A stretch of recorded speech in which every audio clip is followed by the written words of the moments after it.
When planning lessons for my students, I think about how this is going to help them in real life and in the future. So as much as the curriculum is kind of planned out for us, I have the liberty to kind of change it to fit my classroom and the community in which I have in front of me, the 21 students who come in here each day that are eager to learn. So lessons are thoughtfully planned according to the standards, obviously, and then I kind of stretch a little bit so how they can apply that to real life, things that they can use when they get older, how it affects them in their choices for careers, and how they make choices in everyday life. So in addition to the standards, it is trying to make it realistic for them, something that they can own and share with others and know that it's going to make an impact on their lives. Good morning, boys and girls, and welcome back to the carpet where all the action takes place. I'm so glad you're here, and I want you to think about today what we did yesterday, because yesterday's lesson always hooks on to today's lesson. Give me a pat if you remember yesterday's lesson and how awesome it was, that the conversation was so powerful. I mean, I got chill bumps listening to you talk about this awesome text. You remember, Zoe?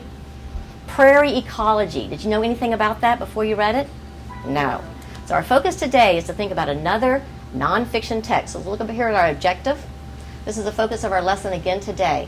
I can identify and determine the central idea of a nonfiction text. Did that yesterday? Yes. We're going to do it again today. Let's read the objective together. Ready?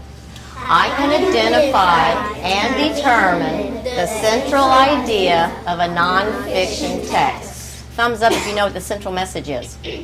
We've talked about it so much, and we've done so many close reading activities with our two books, but now we're going to think about nonfiction, okay? All right, we also have another objective today, and we've also practiced this, Rylan, and I'm feeling really good that we know how to have a conversation with one another. So let's read the second objective. Ready? I can effectively participate in a conversation with my peers and adults. Have we done that in this classroom? Yes. And I think that's why yesterday was so exciting, because you were in fact turning and talking about something you knew well, because you didn't attempt. You used the close reading strategies, and that's the success that you felt yesterday, because you understand the importance of a close read. Okay? So again, our poster is up on the wall in the classroom on what close reading means. Is there anyone who's not sure about close reading by now? Do we know how important it is to go deep? Well, this is an evidence right here of what you did yesterday, and I looked at your papers last night, and I was impressed. The amount of conversations and the amount of notating you did, annotating that you did to show your thinking. That's why our conversations were so rich. Today, you're going to show me and your classmates why it's so important to do close reading. Who remembers this analogy? Who remembers yesterday talking about close reading is like digging deeper? So our first read, we're kind of breaking the surface. We're kind of getting the gist of the article. Can we really have a conversation, Zoe, after that first read? We probably have a lot of questions, don't we? Not sure about what we've read. Then we have the second read. We're getting a little bit more information, Ian, and now we're starting to make connections. We're seeing connections and relationships in the text. We're starting to think, maybe I do know that answer. And then we get to the third read. Third and fourth, final read, Kira. What do we have? You have the central message of the story. You have the central message of the text, or the story, or the text, exactly. And what I call that is the gems of reading. That's why we read, is to be inspired and get more information. Kira, Taryn, we get information that makes us feel smarter and more confident. We have information that we can share with others and have an intellectual conversation. So those are the gems. When we find gems in stories, that's how we understand what the character's going through. We find that the character has the same feelings that we do, and then we take away from the book the heart of the story, which is the central message. So that close reading is such a powerful strategy, and you guys showed me yesterday that you know how to do that. Today you're going to show me again. All right? So quick review, a real quick review. Again, the poster's on the wall. It's your resource on how to use the close reading annotating symbols. So today, again, nothing has changed except for one thing, Cameron. Today, when you find those unfamiliar words, you're going to make sure that you can kind of get an idea of the meaning of the words. When we did our activity yesterday, we circled the unfamiliar words and we talked about them. But today we're going to actually write down what we think the words mean. Because I think we'll get a better understanding, don't you, Kamaya, if we actually jot down what the information is? Okay? All right, so annotating symbols, the importance of reading the text more than once, more than 2 times, exactly. All right, and let's make sure we know what the central message is. Are there any questions so far? It's all a review, isn't it? It's all a review. Everything that we do the previous day hooks on to the next day. So that's why it's so important to be here every day.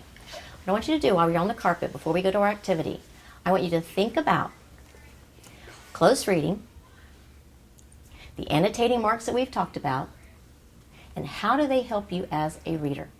Why is it important that we annotate and think about our reading in such depth that we're going to go down deep?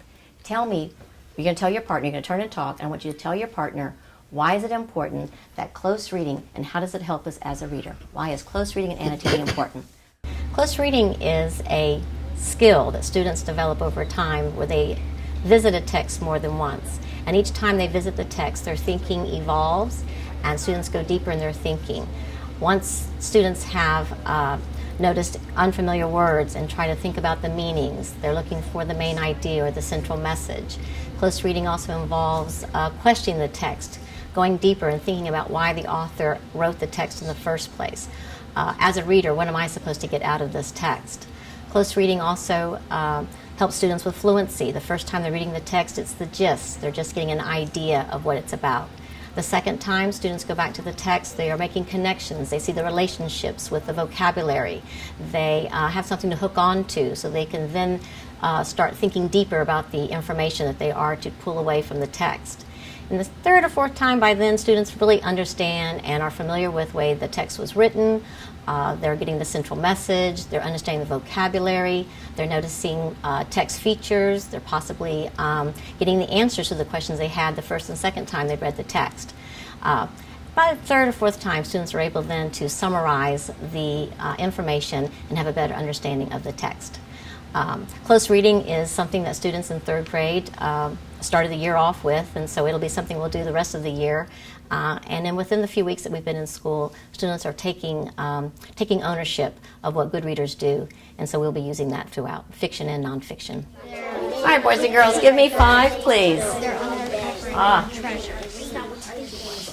Thank you very much. Early in the morning, but I can hear the conversations, and I'm hearing the same vocabulary. You guys are saying to understand, to comprehend better. Angel, you have your hand up. You have a question? Something you want to share? Is it a good conversation with your partner? Yes. Did you learn something from your partner? Yeah. And that's the power of conversation, the power of discussion. Is anybody learn anything new? Talking to your classmate? Mm-hmm. I learned that when you get down deep and you actually understand what the story's about. The story, the text, the nonfiction, you actually understand it. And it's a good feeling because that conversation kind of builds on. There was a little situation here where Athena needed a little help. And Isaac said, I think what you're trying to say. And I gave him those words to help her. If he's truly listening to her, he can help her to get her thoughts together. Because if he's a good listener, then he's connected to her. So you said what? If we don't put it on paper, what happens, Athena? All the knowledge will poof in the air. It's gone. It's in the air. It's in a cloud somewhere. But we have actual documentation and evidence of our thinking on paper. Okay? Good. I really feel confident today that you're going to do absolutely fabulous. I think close reading is now going to become just a given. Every time we read, we're going to close read and read this passage with such depth that we're going to understand what we're reading. Anything that we read. Mia, you on for that? Mm-hmm. Good? Ready? All right. Today, I'm so excited. Give me this poster. Hand me the poster, sweet. There we go. This poster right here. This was up here, and I just kept thinking, maybe I need to build some background knowledge for my class. Have they ever thought about our American flag? I mean, we say the pledge to it every day. How many of you have been saying it since kindergarten? We say the pledge every day. But I've always wondered, do students really know what they're pledging to? Do they know what they're saying every day? So I asked you to tell me, what do you think the flag means? That's where we started off. What do you think the flag means? So I had a lot of knowledge here, a lot of things that I know that you guys know about the flag. But my question is about the pledge. We say it every day. Our nonfiction text today is the Pledge of Allegiance. You're going to annotate, close read, the Pledge of Allegiance, Isaac. What do you think? How many times do you think you said it? A lot. A lot. If someone were to ask you, do you know the meaning of the Pledge of Allegiance, would you feel confident to say, yes, I do? No. No. And I don't want third graders not to have an idea what they've been reciting since kindergarten. So today, you're going to work with a group of students, and you're going to do the same type of thinking, Mia, that you did yesterday. We did it with partners. Now you're going to have like 3 or 4 people to talk about and share your ideas. You up for it? Yes. All right. Zoe's got a big smile on her face. She said, let's go for it, Miss Evans. I understand what close reading is. I understand the notation marks. I know what I need to do. And we're going to do a little bit deeper. You come across an unfamiliar word, you're going to try to figure out what the meaning of the word is and document it. Show your evidence on the paper, what you think the word means. Now, Zoe, is everybody going to agree? No. No. We have different ideas. We all come to the carpet with a different background knowledge. Our file folders in our heads are all different.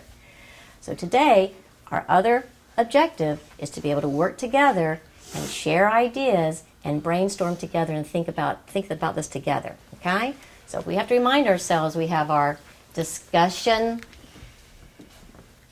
norms. They're up there on the wall, so if you're not sure what to do, we have our conversation starters. Zoe, if you're not sure how to get a conversation going, you can always come over here and look and see how you can say, I agree, I disagree, I have another idea, what about this? Those are all things that create a great conversation, okay? All right, so we know what the pledge is, right? You know it by heart. You've recited it for years and years and years. Take a few moments. Look who the author is. Look when and where it was written, because that's important for us to know our passages and what we're reading, okay?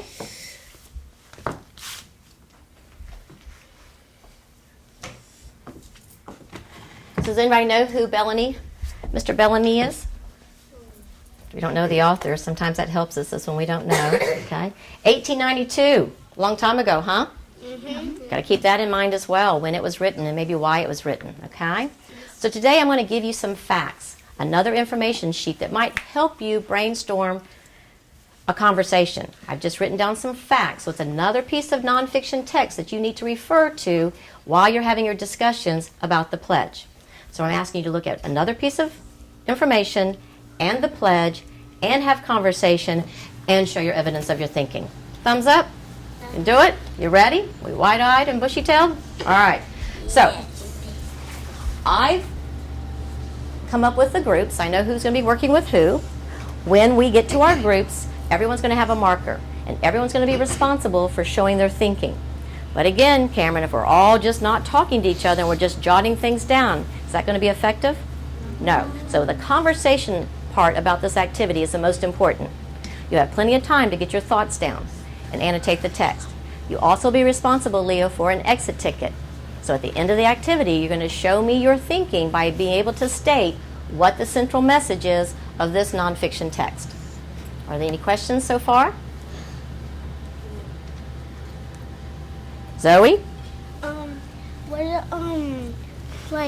Are we gonna write on a chart? Well, Ms. Evans is providing you with your own big old piece of paper with the nonfiction text, okay? So yes, you're going to be given one of these in order to work as a group to discuss the Pledge of Allegiance, okay? Good question. Anyone else? Yes.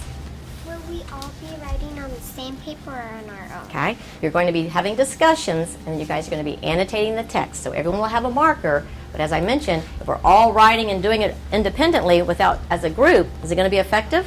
No. The most important part of this activity is the conversation that you're having. Okay? Any question? All right. Feeling very good about this. We have some background knowledge, we have some information on the text, and we know what to do. I'm very excited. Yes? Can we write what the stars and stripes mean? Well, you're going to think about it. Is that what this is about? All right, we are annotating a nonfiction text, Athena, on the Pledge of Allegiance, okay?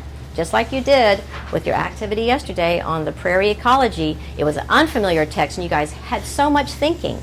Now I'm giving you a text that you're very familiar with. You've been reciting it since kindergarten. You can only imagine the information you have in your head and see if you can understand what Francis Bellamy was trying to say. All right? Hey guys, I wonder what allegiance means. Pledge of Allegiance. Allegiance. Let's underline that. Because I don't really What is that in? ES and SE. Okay, so I noticed the word allegiance. Do we have any background knowledge on allegiance? No. All right, so here's the text, and the 7 said that she was going to provide you with some information. See if the information's on here and how you can utilize it to help you with the pledge. Thank you, Miss Evans. You're welcome. Okay? All right, look at your facts at the bottom and see if that will help you. Allegiance means. Let's see if we underline anything that's. What does it say? Allegiance means Allegiance means loyalty. she's looking at the bottom of the page where it says facts. So I'm giving you some additional background knowledge. So the pledge of loyalty. let's go. Show me your thinking. All right, Abigail, good thinking. Go ahead. States is made up of. Do we know what a pledge is? Yes. Everyone knows what it means. Do you use it every day? Yes. Wait, yes. You use it when you say the Pledge of Allegiance, but do you make a pledge? What is a pledge? Then circle that word and let's get our thinking on paper. You guys, I know you know the text, but do you really know what you're saying? Okay, so you circled it, and today, Ms. Evans said we're going to show our thinking and what you think it means. What do you think a pledge is, Leo? I don't know. Then let's talk about it. You're pledging allegiance, and here is the other fact sheet that Ms. Evans said that she had information that you're going to pull and see if the information's here, Haley. I think a pledge. Oh, my goodness gracious. Annotating the text is a skill that students are developing where they're actually putting symbols, certain marks on the paper so that when discussions are had, they can quickly go back to the text and find the important facts or the details. For instance, if they circle an unfamiliar word, annotating would mean use context clues, try to figure out the word, put it in the margin so we can have conversation. Underlining key words, putting a question mark, simple question mark will then activate the students thinking that I wasn't sure about this, I need to reread it again and try to find the answers.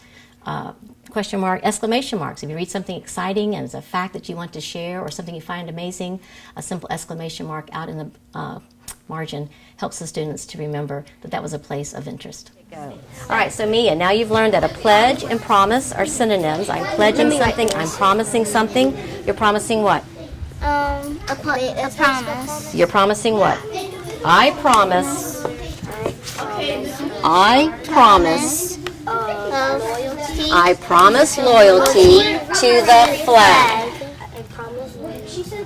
I promise loyalty to the flag. Excellent. And what is a? It makes more sense now.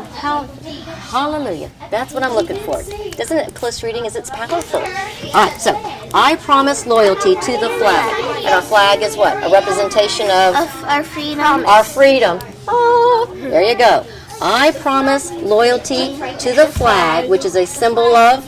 Our freedom. Write it down. That's annotating. That's the kind of thinking, Mia. Excellent. Okay. Now that the kind of our conversations have been absolutely invigorating, as I'm walking around the room, I hear vocabulary, I hear I'm thinking, I see I want to tell you something, I want to share. This is what I'm thinking. I think it means this. Let's look at our fact sheet. So you have definitely followed the directions, and you guys have had a wonderful conversation with your small group. Right now we're going to share out. A couple groups are going to share their thinking. Obviously, they're not going to share every little thing on their paper, but they're going to give us the central message, what they think Francis Bellamy was trying to say, and we've all agreed that it's a promise, right? Pledge is a promise. So what are we promising each and every day that we look up at the flag, we look up at the flag each day and say the promise to the flag, the promise of allegiance, okay? When the group stands up, we're going to have our pens down. Thank you, Angel. We're going to stand up and we're going to listen to them. Group sharing in the classroom is very important. It's an opportunity for the peers, for our students to see other students being very successful with the activity. It's a chance for them to hear other ideas and maybe kind of expand their thinking that maybe they didn't quite see it from that point of view. It's another opportunity for students to feel confident that in fact they did follow directions and were very successful in group work. So I try to do that a lot in the classroom as we're working on listening and speaking standards, and the students proved today that they were able to use the notes that they took and express their thoughts to their peers. Okay, this group over here, this was very interesting because I could see they even annotated their fact sheet. Oh, wow.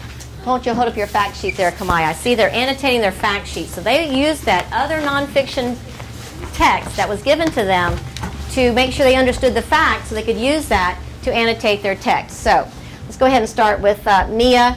Well, let's start off with Kamaya. Kamaya, tell us your thinking. How did your group work out? Good? Yes. Everybody shared? Yes. Did you always agree? Yes. Always agreed on everything. Okay, well, that's good. All right. All right, Kamaya, tell us what your thinking was and what, tell us about your annotating and what you think the author's central message is. I think the author's central message is that the Pledge of Allegiance is, the pledge means it's a promise, and allegiance means loyalty So we're promising loyalty to, to the flag. and what does the flag mean to you? What does it represent? I think a symbol, It's a symbol of our freedom. freedom, our great nation, okay? Kira, I see that you also have, I see that you had the word, turn around, babe. I see that you have the word united. What does united mean? We're put together as one big country. We're put together as one big country, okay? 50 states, Angel. And then the word says, to the republic for which it stands. Ron, what is the republic? I think the republic means I see the word public in there, and I think you annotated that the republic is what? it means that we promise. Right there. So you said you circled republic, and what did you put down there? It represents what? It represents the people. The people for which it stands. Our flag represents the people of the United States. Do you see where you put that, Rylan? Yeah. All right, sometimes we forget where we put it, right? You have even a star right there. So this is about representing people of the United States, okay? So Mia G., can you tell us what the central message is of this promise of loyalty? I think the central message of this is that the author can describe our freedom and what we can do and what we can't do. Like, we can't break the law. All right, so if we have a country that has laws and we're not allowed to break them, and that we can, if we stand loyal to what the flag represents, that we will have liberty and justice for all. Does that sound like a country that is working together and Yeah. allows people to have choices? Yes. Okay. All right. Do you have anything else you want to add, Kamaya? No. That you worked well? Does the fact sheet help you? Yes. Building background knowledge? All right, let's give this group a round of applause. Thank you for sharing. Thank you for coming back to the Carpet Boys and Girls. We're going to have our closing for our lesson today. I don't know about you, but I purposely walked around to make sure I could hear everyone having a conversation. And it sounded like to me that you guys were getting the knack, Zoe, of being able to listen and wait for the pause, let someone else have a conversation, let someone have a statement about what they were thinking. Give me a thumbs up if, in fact, your group worked together effectively. The closing of a lesson was very effective today. I felt that the students really had a new appreciation for the text. Having kids share out and students listening to their ideas and then looking at their annotating on their pledge, I think they now understand that the pledge is more than just something that we recite each day. That they, tomorrow morning when they say the Pledge of Allegiance, they'll have a new appreciation for what the words actually mean, what they're promising to the United States and to the flag. And that was the purpose of the lesson, that the kids will take more away from this text. Whether they've been saying it for years, they have a true, better understanding by using close reading. Everyone was having a conversation, Kamora? Did you learn something from your classmates? Were there things that they knew that you didn't know and things that you knew that they didn't know? And that's what's so great about a conversation, Mia, that we can share our ideas. Do we all have the facts, Camera? No, we don't have all the facts, Cameron. We don't know everything, but that's why we share our ideas and be open-minded to other people's thoughts, okay? All right, as I mentioned, when you were in your groups, from the information that you annotated and the thoughts that you've had, you're going to be responsible for an exit ticket. And on your exit ticket it says, the central message of this text is. So I do want you to go ahead and start the sentence starter, the sentence frame, and go ahead and make your statement. If you have more to tell me, Taryn, you know you can always turn your paper over and give me more information. But I want you to narrow it down as to what Frances Bellamy was saying and what are you promising and why do we do this each and every day, okay? And then at the bottom here it says, our group worked well. And it says circle 1, Leo. So with our other objective, we want to make sure that we can analyze our groups and see what worked well and what didn't work well. So there's a number code here, 54321. It tells you what they mean. I want you to circle 1, and then I want you to explain what went well and maybe some areas that we can work on.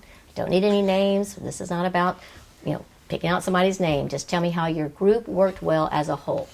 If it didn't work well, what we can do to make it better. Okay? Are there any questions about the exit ticket? Yes. Do we work with the group or by ourselves? This is individual now. This is where your individual thinking, Taryn, from the group activity, now you're going to take away what you've learned from that activity. So that's why it's so important that everybody participates so that you're thinking and you're sharing your thoughts, okay? So if there's any other questions when we get these, Zoe, Miss Evans will go over it with you, but it's an exit ticket just like you've had before where you're going to think about what you've learned during this activity, what is the central message, and how well did my group work together, and what worked well, and maybe some areas that we need to work on, okay? Any questions there? I'm very, very excited about the idea that you understand the importance of close reading. Do you feel that you got a little bit more out of the Pledge of Allegiance now? Yes. I think in the mornings when we say the pledge, and Miss Evans is kind of like, they're rushing it, they're saying it too fast, the people aren't standing with their hands over their hearts and that type of thing, because you are making a promise, and you figured that out. So tomorrow, when the pledge is being said, if the morning show says it too fast, we're going to slow down and really think about the words that we say each and every day, that we're making a promise of loyalty to a fine country that we live in, the United States of America. And no matter what, we're not going to be divided. We have freedoms, we have the rights, we have justice and liberty for all. I mean, those are powerful words to live by. And so I'm glad that today that you got a little bit more information from the Pledge of Allegiance, and we'll continue to do it we'll continue doing this the rest of the year. It's just part of reading. We want to get the gems of reading every time we read. A long passage, a short passage, a chapter book, the directions to how to make something. We need to close read to be successful readers. I'm very proud of everything you did today. Good job. Exit tickets are used throughout the year. It's an opportunity for students to show evidence of their comprehension. I use these exit tickets to reteach if there's a misconception. I also use it for small group instruction and to plan my future lessons.